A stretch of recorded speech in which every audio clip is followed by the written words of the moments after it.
大家好，歡迎翻到嚟肥宅嘅頻道。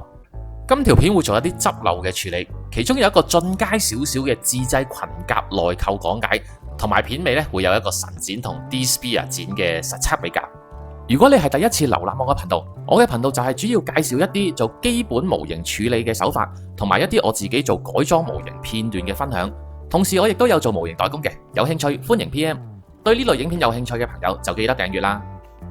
先俾大家睇一睇我處理咗全隻高達嘅前後圖片先啦。咁基本有左右兩邊嘅都係做咗一半嘅啫，所以祝我好運啦。而家就一邊拆落嚟，一邊 check 下有啲咩要執漏先。背脊呢塊甲呢就完全冇搞過嘅，組裝起嚟都見到少少嘅，所以都係要做個最低程度嘅黑線佈局俾佢。然之後接駁背包嘅下邊係有空心嘅狀況，所以就真係有必要去將佢填翻滿啦。另外一個背包接駁嘅小部件都有同一個問題嘅，所以順手都會做埋填充呢個部分。正面腰甲嘅部分呢，因為剪咗中間嗰個位啊，所以而家佢鬆咗好鬼多。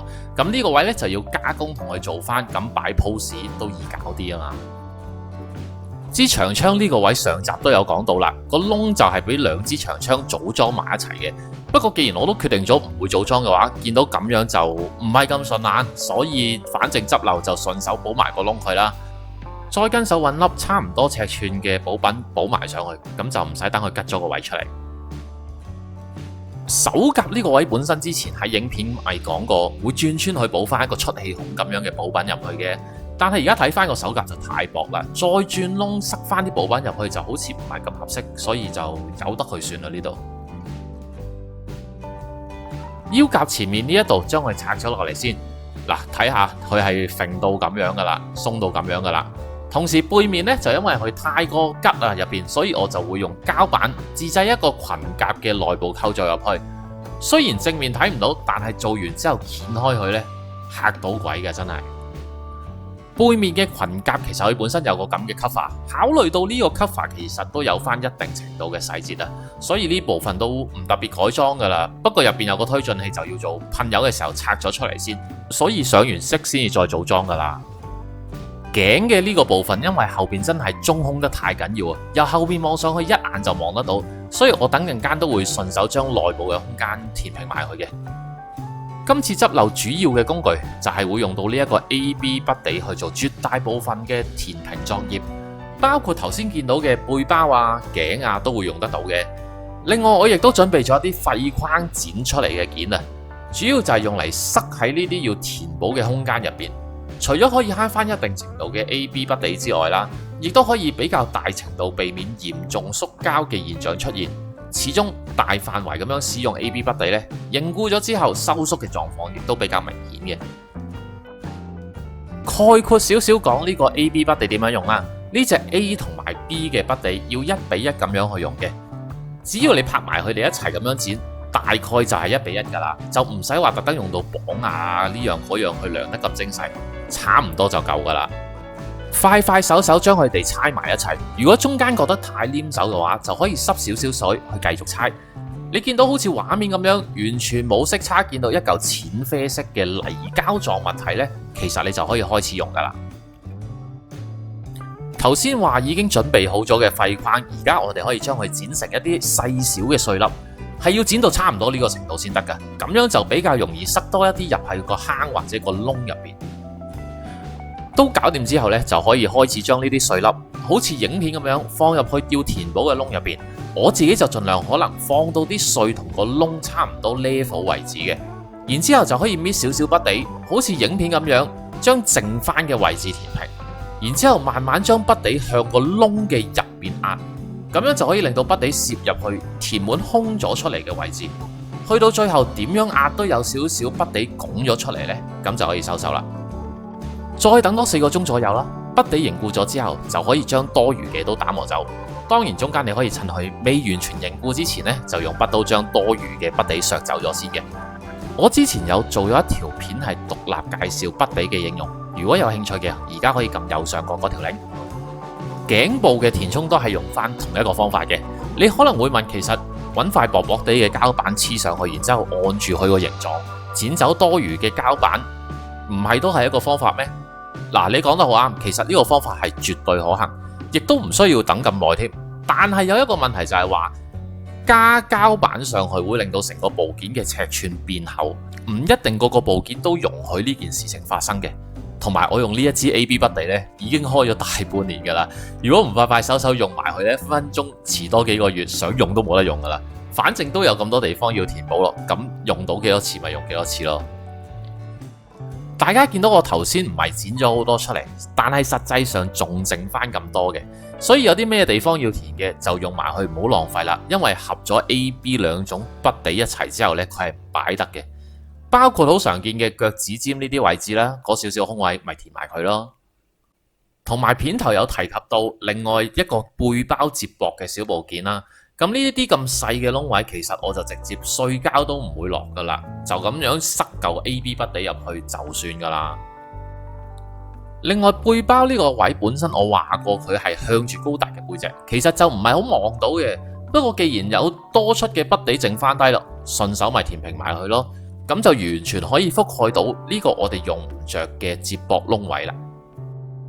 仲有就係長槍上面呢個已經確認用唔着嘅筍位啦，都係用 AB 筆地填平嘅。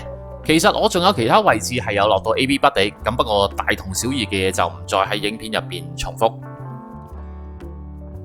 呢度就俾翻大家睇翻背甲嘅黑線佈局。講真，呢個位就算你係由背面望過去，你都唔會着眼喺呢個位太多嘅，所以個佈局亦都唔會話做得太過複雜。有陣時黑線佈局真係着眼喺某幾個位置嘅啫。如果成隻都做得咁精細，成隻都做得咁複雜嘅話，就會變得好眼花繚亂啊！黑好咗之後，結果就大概係咁樣啦。其實都係一個非常簡單嘅佈局嚟嘅啫。如果覺得肥宅嘅影片有用或者有趣嘅話，就記得喺右下角撳一撳個訂閱掣支持一下啦。跟住落嚟就講呢條片重點講解嘅部位，就係正面嘅腰夾。而家俾個近鏡呢，你就應該更加可以睇得清楚有幾鬆嘅。要解決呢個波 joint 過鬆嘅問題，只需要喺個波 joint 上面花3分鐘就可以處理到。好似影片咁樣，擠極少量嘅 AA 膠上去波 joint 位。再用牙籤將頭先點上去嘅 AA 膠快速咁樣搽勻成個波 joint 就可以噶啦。個原理就係用少量嘅 AA 膠去加厚成個波 joint 嘅尺寸。咁講真，波 joint 太鬆，其實原因從來都係只有一個，就係尺寸唔夠大去咬實對應嗰個膠位啊。所以將波 joint 加厚就可以解決呢個問題。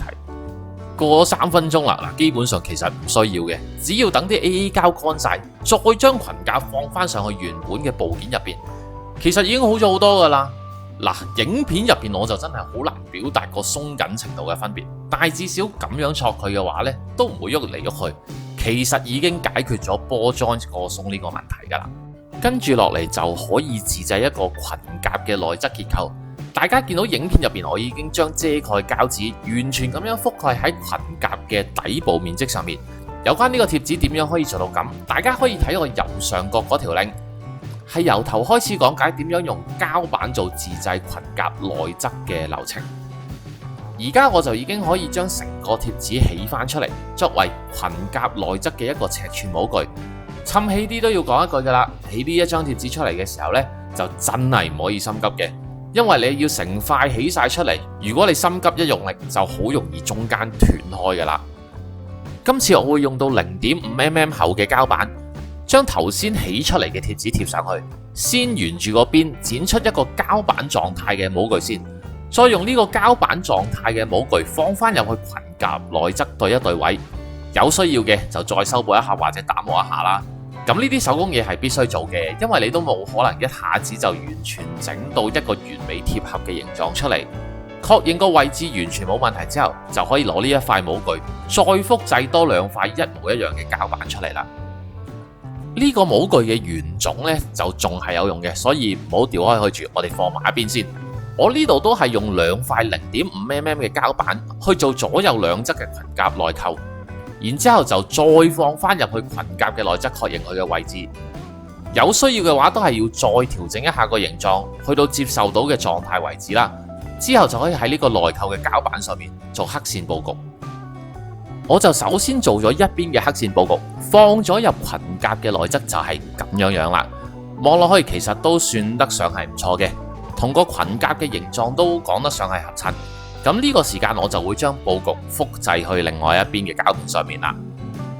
影片上面呢，我就飛晒中間所有嘅時間啦，但係由剪好咗呢一塊膠片出嚟，到我完成咗一個滿意嘅黑線佈局，再等我完成埋上面嘅黑線呢，其實我都花咗成5個鐘，其中有2個鐘係不停設計，唔滿意又重新設計，所以一個順眼嘅黑線佈局設計，其實會花嘅時間真係可能比你想象中嚟得要多好多嘅。再花多大概半個鐘頭之後，將個佈局都複製喺第二邊上面，結果就係咁樣。其實去到呢一度，你已經可以選擇停低，因為有個咁樣嘅黑線佈局，你已經足夠可以喺呢塊膠片上面做一個分析。好簡單嘅，譬如中間位置做黑色啊，槍黑色啊，然之後側邊橫間位做深灰色。再嚟就係裙甲本身有嘅顏色，已經可以分到3隻唔同嘅色，算得上係一個脫離咗新手嘅自製內部結構。但係我做到呢一度呢，就突然間諗，點解唔做多少少呢？所以我就按住黑線佈局去加深個黑線，直到穿透咗塊0.5mm 嘅膠板為止。你可能又會好奇問，點解唔用筆刀直接懟穿佢呢？因為你可以見到，其實黑線嗰度我已經做得好貼邊噶啦，夾硬用筆刀喺個邊嗰度切落去，其實就好容易將個邊整斷，所以我寧願會用黑線刀慢慢將佢黑穿。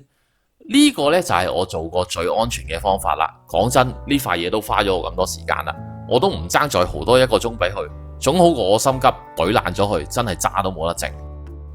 呢個就係完成品，再放翻入去裙甲內側嗰度，大家就會睇到個分別出嚟。就算咁樣放咗落去，因為佢有高低差嘅層次出嚟呢，成件事會變得比之前一塊過嘅膠片更加精細同埋有立體感。如果個背面再加多一塊膠片上去，先至放入去裙甲嘅內側，個立體感就會再出嚟多啲，好似而家影片入面見到嘅一樣。同頭先我講嘅一樣啦，你可以分開上色嘅。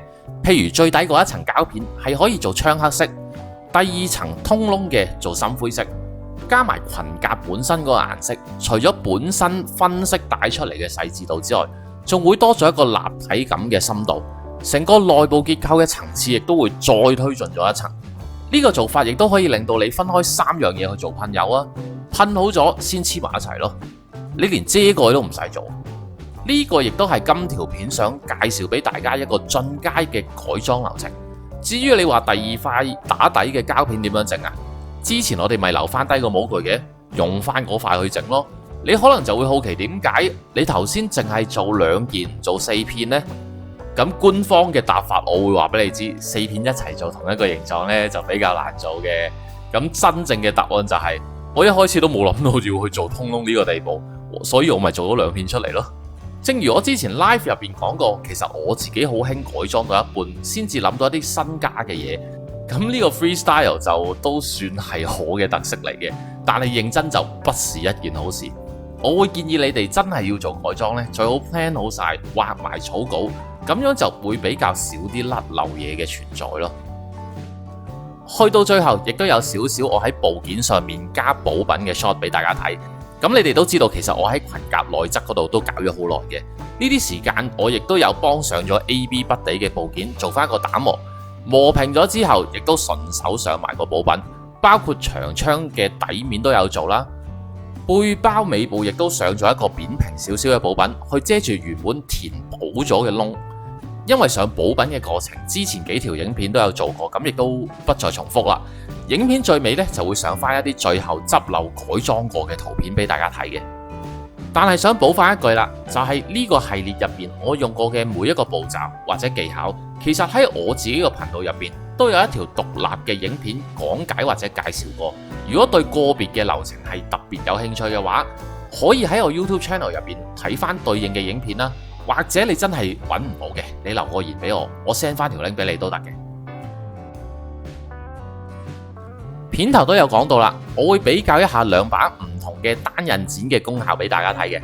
我自己把神剪咧就崩咗噶啦，不過條絲咧就仲留翻喺度。個頭崩咗啫，個尾一樣可以剪到，係 fully function 嘅。用呢一個位去剪，就嘗試俾大家睇下個分別啦。咁首先喺廢框嗰度剪咗一部分出嚟先啦，亦都借呢個機會俾我把田公金剪出一出場。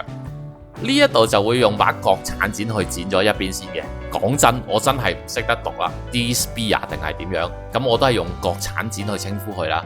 剪出嚟你見白化嘅部分其實唔少，但係切面嚟講佢係算齊整得好緊要，係鋒利嘅。講真，200幾300蚊有找呢個表現，我就絕對滿意嘅。轉去第二邊用神剪啦，切入去嗰下真係完全唔使點用力，你係 feel 到同把國產剪要用嗰個力度嘅分別嘅。白化嘅狀態其實都係有，但係比起國產剪嗰邊嘅白化呢係要嚟得少。當然啦，切面亦都係非常之齊整，即係話佢條絲都係一樣咁鋒利。整體嚟講，神剪係明顯比國產剪表現好一個層次嘅。我個人嘅結論就係，如果你只係做素組嘅話，強烈建議你買神剪。只要你用得小心啲，白化嘅位置絕對會比我而家嚟得少。拋少少光，成隻模型已經夠晒靚仔噶啦。但係如果你係會自己做打磨，再噴有上色嘅話，呢把國產剪其實絕對可以考慮。因為就算你用神剪，你一樣仲會有突出嘅水口位要處理，你一樣要做一個打磨。既然係咁嘅話，買把性價比高啲嘅剪又有咩問題呢？嗱，補翻大頭盔下，呢個真係我個人意見嘅咋，大家亦都可以按住自己喜好同埋需要去選擇合適嘅工具嘅。呢度又有少少開心嘢想分享嘅，我人生第一把真正自己擁有嘅噴槍呢，喺 PM Store 買咗啦。可能大家都未必會估到我會買呢一支 3mm 嘅 Sparmax。試完我老虎終於批准咗啊，我可以喺屋企有一套自己用嘅噴油裝置。好早之前有位同門嘅師兄弟阿老昌呢，就已經送咗一個泵俾我噶啦。咁呢度多謝多佢一次先，但係都要嘗試一下喺自己屋企個浴缸度可唔可以操作得到。唔知會唔會因為太大味啦，同埋我要 set up 一個走鬼檔嘅，所以前期嘅投資就真係唔會用太多住啦。同埋呢支 Sparmax 呢，我喺老師嗰度叫做熟習得8899個功能，咁啊用住呢一支先咯，真係冇問題嘅，可以持久操作嘅。我呢支 Sparmax 攞嚟噴灰、噴金屬色，再買翻支好啲嘅，可能係 Iwata 或者係 Infinity 去做翻正常色，亦都冇問題㗎。咁喺呢度亦都介紹多少少啦，好多網友都問我喺邊度可以執齊做模型嘅工具。咁 PM Store 就係其中一間比較齊全嘅實體店。當然除咗噴油嘅工具之外，仲有好多唔同嘅配置嘅，譬如我之前講過一啲靚啲嘅韓國 G-Rework 嘅水貼啦，又或者類似我而家影片入邊 show 出嚟嗰個小型嘅吸膠碎嘅吸塵機啦，仲有大量唔同牌子嘅油。咁大家若然真係有啲咩需要，可以直接上去睇下有冇啲咩要補嘅。佢個網頁呢就 show 唔晒所有嘅貨品，所以親身上去睇就最好啦。嗱，利益申報，我冇收錢嘅，只不過我覺得 PM Store 個營商手法係值得支持，同埋佢嘅工具亦都係好齊全，所以係值得推介嘅一間店鋪嚟嘅。到最後補翻一啲完成品嘅圖片之外，咁呢個系列亦都差唔多去到尾聲啦。剩翻落嚟只係需要將未處理嘅部件都補翻黑線同埋改裝啦。再嚟就係認真咁樣上翻個底灰、噴油同埋上水貼。呢個時間呢，我就唔敢肯定我下個禮拜可以出到一條片係講完成品嘅。始終上水貼加埋一邊手腳背包長槍嘅改裝，仲要噴埋油呢，我就唔夠膽話我自己一定一個禮拜可以完到工啦。所以下個禮拜五嘅影片呢，就應該唔關呢個系列事啦。如果你係睇到呢度，又係睇緊首播嘅話，提一提你，今晚8點半，即係等一陣呢 NYC 就有新片出，大家記得轉個頭過埋去睇埋啦。今日嘅片就嚟到呢度啦，如果有咩唔明嘅，歡迎留言，我會再詳細解答嘅。如果中意呢條片嘅朋友，記得 Like、Subscribe、Share， 訂閱咗之後仲要記得撳埋個鐘仔，咁下條新片出嘅時候，你哋就會收到通知噶啦。我哋下條片再見，拜拜。